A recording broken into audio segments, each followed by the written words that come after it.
Hello and welcome to the June 2026 Be More Mancroft podcast. I'm Edward Carter. And I'm Judy Ball. And of course, we're sort of celebrating, aren't we? I think we've done 12 broadcasts. It's our birthday. Yes, that's right. Once a month. We've done 12, so that makes the whole year. I think you're right. Well, maybe we should sing Happy Birthday. I don't know. Or maybe not. A choir of two. But it's very busy. There's so much happening. And of course, all the new recitals and things all happening now at Mancroft. So much going on, isn't there? Yes. It's lovely in the longer days, of course, and in the summer months. Yes, always things happening. Yes, and visitors actually from all around the world, of course, coming to the church, coming to the city, which is fun. Yes. Well, the events that you mentioned about events and concerts. Last month, May, there were some concerts connected to the Norfolk and Norwich Festival, of course. Yes. But also we have our own music recitals. We do. And there are always events happening. They are so popular. Yeah, they are. Some of them particularly. Concerts are very popular. Yeah. And there's one person who's kind of behind the scenes a bit, but who's very much involved in organising them and planning them, and that's Susie Ashcroft. Yes. She's our events coordinator. Right. I had a chance to meet up with her actually and have a chat, so made a little interview. Let's listen to it. Yeah. Well, I'm here in the church office, in fact, part of the Chancery Hall. I'm with my lovely colleague Susie Ashcroft, who is, amongst other things, our events coordinator. Now, Susie, that's a fancy title. What does events coordinator mean? Everything and anything. The church is an absolutely amazing place for holding concerts, recitals, and I negotiate with people who want to hire the space. Yeah. I also occasionally mount things, particularly I mount the Mancroft Music Recital Series, which is free for anyone to come along at 1 o'clock on a Saturday lunchtime when there's a recital on. They're always great. I mean, they're fantastic. And we do that because the vicar says... Who's the vicar? It's a gift from us to the city of Norwich. Yeah, which is a nice way of seeing it, really, isn't it?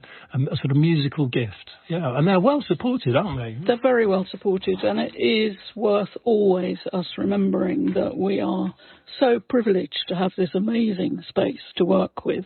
So to be able to give things back is great. Oh, that's really good. So there's often organ recitals, but there are other things as well, aren't there? Quirky musical offerings. Oh, for sure.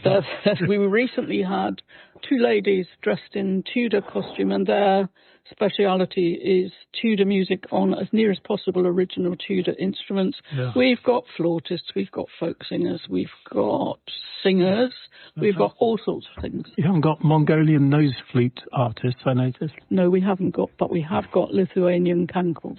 Well, that's probably a step up, I think, isn't it? Yeah. Yeah, no, they're fantastic. And there's a tremendous group of people who come and support them regularly, of course. Yeah, and then occasionally we sort of host a big event for...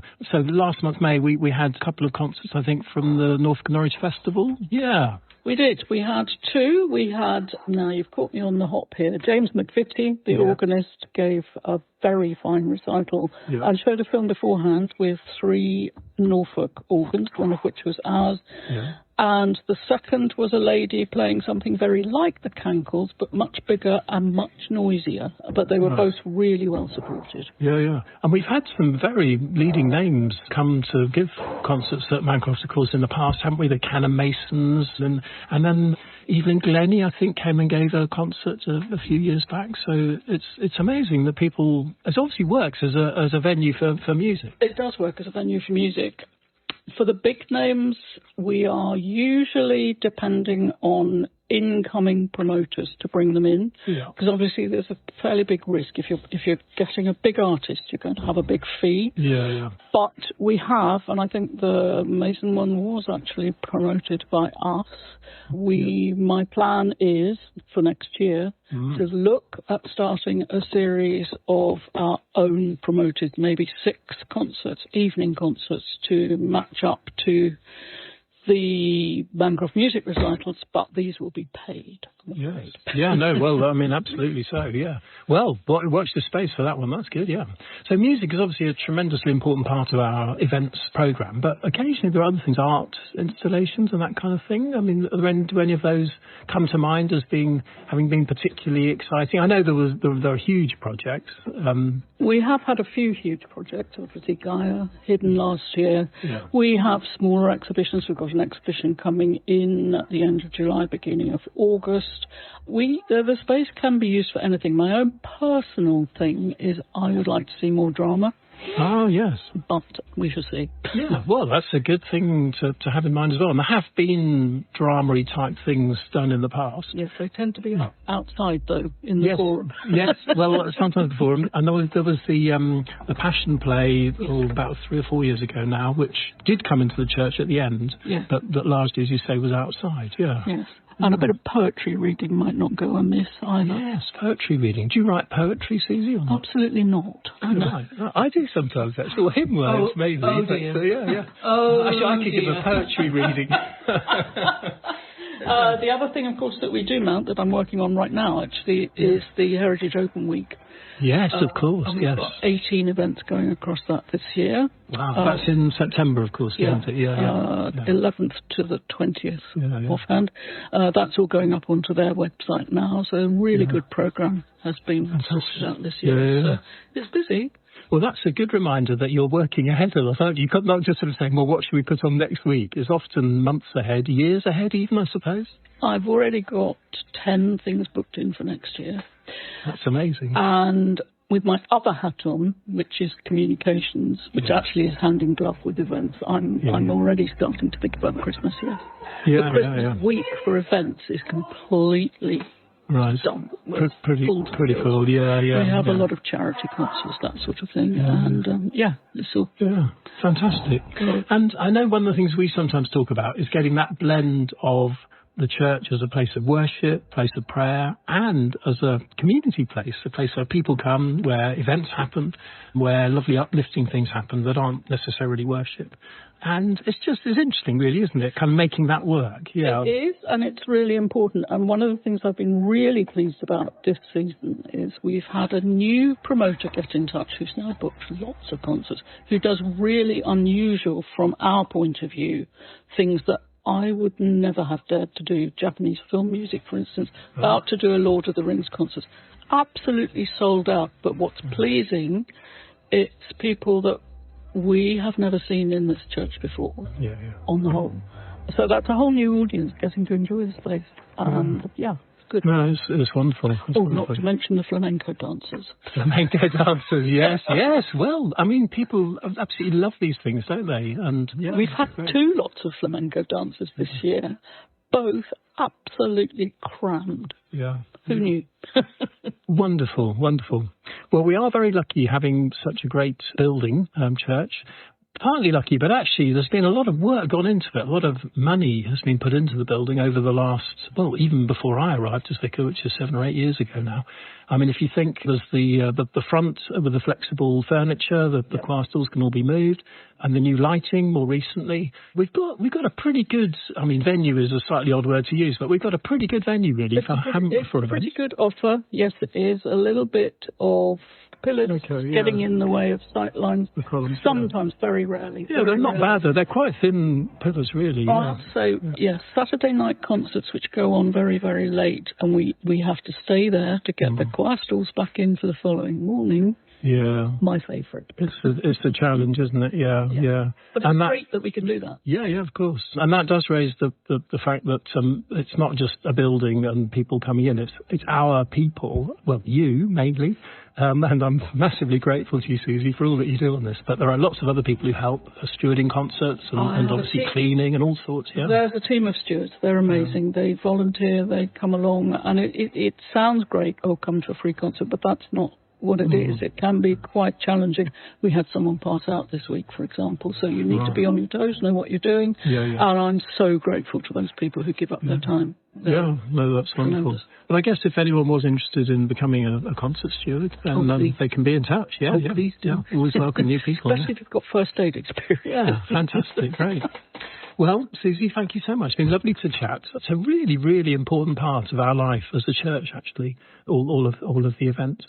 Not least because I love looking out into a full church, seeing hundreds of people there who've come sometimes from miles away, full of expectations.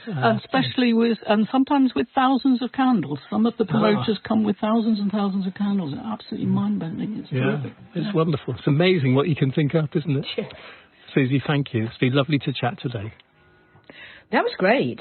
I mean, we do have a wonderful selection of stuff anyway. But I had to smile to myself when she said that I've already got 10 things booked up for next year. Yes, yes. Well, with events, you just have to work ahead a long way. People plan things for sometimes years, months ahead, because there's lots to put in place. The performers, the ticketing of it. Yeah. And the different types of performers. Yes.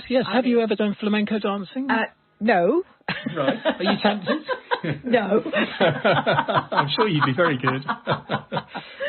But I did see the concert. No, it's a recital, whatever you like to call it, for the Tudor Girls. Oh yes. And I think there was about 10 or 14 instruments instruments that they played. Well, what was the most exotic instrument they had? Oh Can you gosh, remember? it was sort of like a harpy thing, like a harp thing. I can't remember what it was called. Yes, it was beautiful.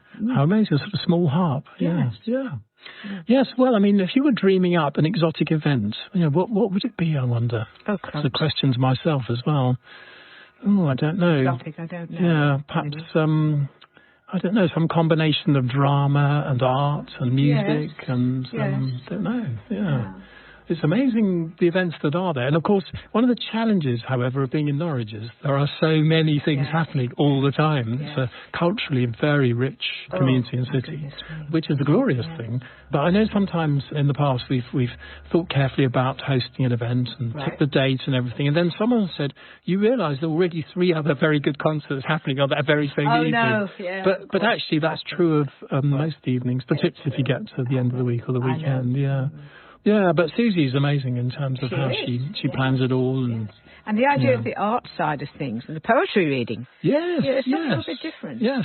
Well, perhaps you're a poet, are you, Judy? I love poetry. Yeah. I love poetry. Oh, what's your favourite poem? Yeah. Well, I know it's not very cultural, but I absolutely love Lewis Carroll. Oh, yes. And The Walrus and the Carpenter is my favourite. Very I won't bore you. I won't take up the whole of the podcast if I recite that. But I loved it. Well, what's the first line or a favourite line? The sun was shining brightly with all its might. Did his very best to make the billows smooth and bright.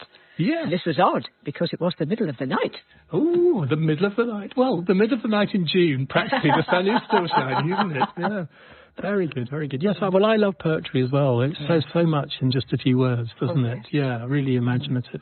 And the thing I do sometimes is write hymn words, which isn't poetry, but it is sort of poetry. Yes. And some poems have been set to make them into hymns or carols. True. Yeah, yes. Yeah, like I think in The Bleak Midwinter, it basically was a poem. Oh, really? And then became a carol. I think so. Yeah, no, so it's amazing what you can do with words. Yeah. But very good to think that that Mancroft, our church, is so well used by so many people. Yeah. Not just open to visitors in the week, but actually people coming for particular events. Exactly. But there are lots of visitors, and actually in the summer, people come from far and wide. I bumped into a lovely chat with his daughter actually the other day. Oh yeah. I made a little clip with him. So maybe we'll listen to that now. Oh right, good. I'm in church, and I've just bumped into someone who's visiting. I think you said you're visiting from King's Lynn. I am, yes.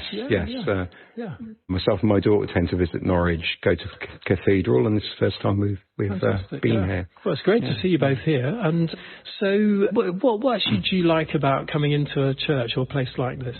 I do like the architecture, the history.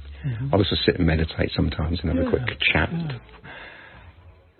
The atmosphere, I think, really. The atmosphere and the history and the feeling of just being at peace, relaxed. Yeah. Oh, that's beautiful. Yeah, being at peace and kind of feeling life again somehow. Yes, definitely. Yes. Yeah, awesome. Especially when you're in the middle of a busy city or a town or something, and it's just nice to get away from all that. Exactly. Oh, brilliant. Well, it's lovely to meet you today, and thanks for visiting the church. Thank you for having me. It's a lovely church. Yeah. Brilliant. Thanks. Thank you.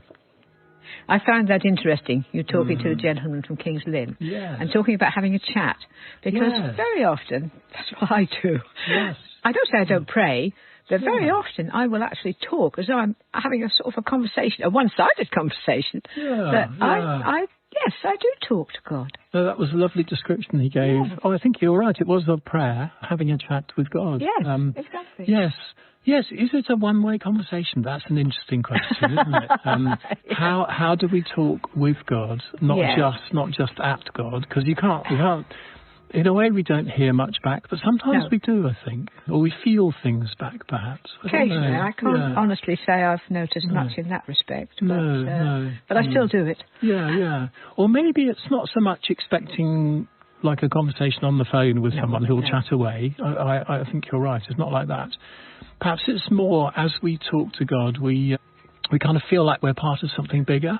And we're joined to something. And if we've got any problems, we're unloading them. Yes. And you feel that you're speaking to someone who's going to listen and appreciate what you're saying. Yeah.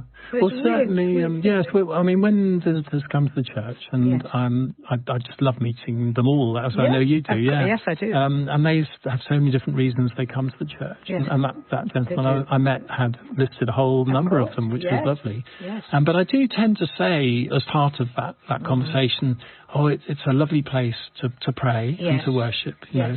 And that's partly the building, but it's also the other people today who are around. Yes. But also it's the generations who've gone before, hundreds of years worth of people who've come into the church. I remember on one occasion I was going through a little bit of a difficult patch some years ago, going into the church, and there was nobody there.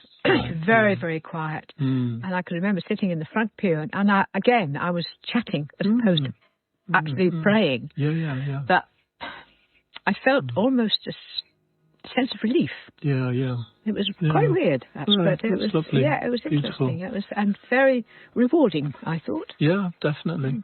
Well, I sometimes also say to people with a slight smile, of course, I'm paid to pray. Because that's what a vicar or a priest actually. I mean, I'm lucky enough to be paid a stipend for my work, of course. And in a way, I'm paid to pray, which is extraordinary. Yes. Which does mean, however, that there's a lot of praying. You know, I haven't committed to it, and sometimes it feels a bit dry and almost sort of stale, perhaps.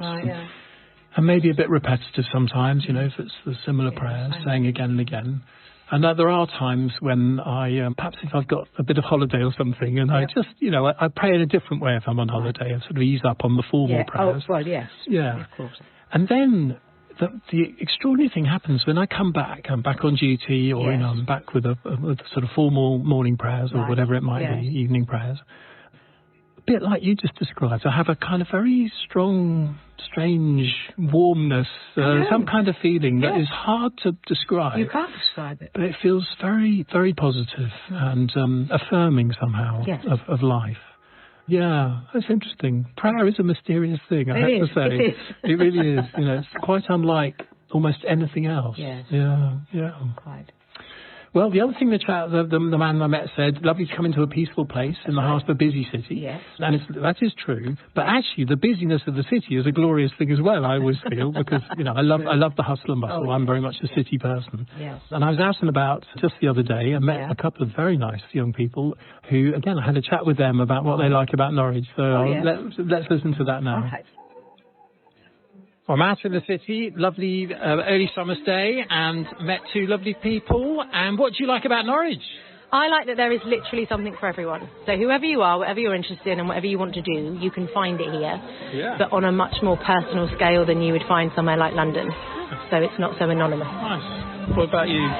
For me, I love all the music and culture. No matter what kind of art that you're into, there's loads of galleries, loads of live music, and lovely people. Yeah. Nice. Thank you so much. Lovely to meet you. You too. Great.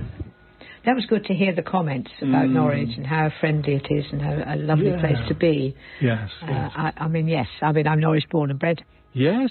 Well, I mean, has Norwich always been that kind of mixture of bustling and friendly? Oh, yes. As a child, I used to be in the city a lot. Right. Well, I used to come to Saturday morning pictures. Oh, good. Yes. Which cinema? It was called the Haymarket, which of course is no longer there. No. Okay. Whereabouts was Hay that? Hill. Yes, on Hay. So near where one of the shops now is, I suppose. Yes. Yeah. And but we were always in the city and Chapelfield Gardens. We spent a lot of time in Chapelfield Gardens. Yes. Well, that's still busy today. It was always a warm, friendly place. Yes. And there was we never saw anything unpleasant. It was just a lovely place to grow up, actually. I was very fortunate to be living in Norwich at that time. Well, I'm not born and bred in Norwich or Norfolk, but I've adopted it, or it's adopted me, perhaps. Yeah, it's lovely. I first came here as a young adult. And you went to St Matthew's Church, I believe. Well, I was a curate at St Matthew's Church. My parents were married there in 1928. That's probably the old St Matthew's Church in Thorpe Hamlet. Oh, yes. And then there's a new one now. And then I first worshipped with my new wife Sarah at St Mark's Blakenham when we first. Oh, I know. Yes. So because we lived just around the corner from that church. Yeah. Yeah. No, Norwich is a good place. It is. Yes. Well, St Matthew's, St Mark's, and St Peter, of course. St Peter Mancroft. Yes. And June is a special month for St Peter Mancroft because it's the patronal festival month. Yes. And St Peter Mancroft. Do you think he was the patron saint of flamenco dancing by any chance? What a good idea. Yes. Yes, I should think so. Yes, patron saint of people, thinking of me for a moment, of people with two left feet, maybe. Do you think? Okay. I'm not sure I'm a great dancer, although I've given it a go occasionally. Yes, but it is the patronal festival. His feast day, because each saint has a particular day in the year, is the 29th of June, right at the end of this month. And in fact, Sunday falls on the 28th of June this year, so we're going to have a big celebration on the 28th of June. So that'll be good. I dare say there might be a picnic as well. Yes, I expect so. Yeah. Well, good. Patron saint of flamenco dancers with two left feet. How about we compromise on that? Yeah. Wonderful. What a good month June is, isn't it? Yeah, wonderful. Lovely long days and much to say. And light mornings. Light mornings, yes. I'm an early bird and I like light mornings. Well, the early birds are literally tweeting away from about 4:30, aren't they? Yeah, wonderful. Well, that's a good note on which to end, I think. Judy, it's been lovely to chat, as always. Yes, we enjoyed it. Good. And thank you all for joining us. And we hope you'll join us again next time.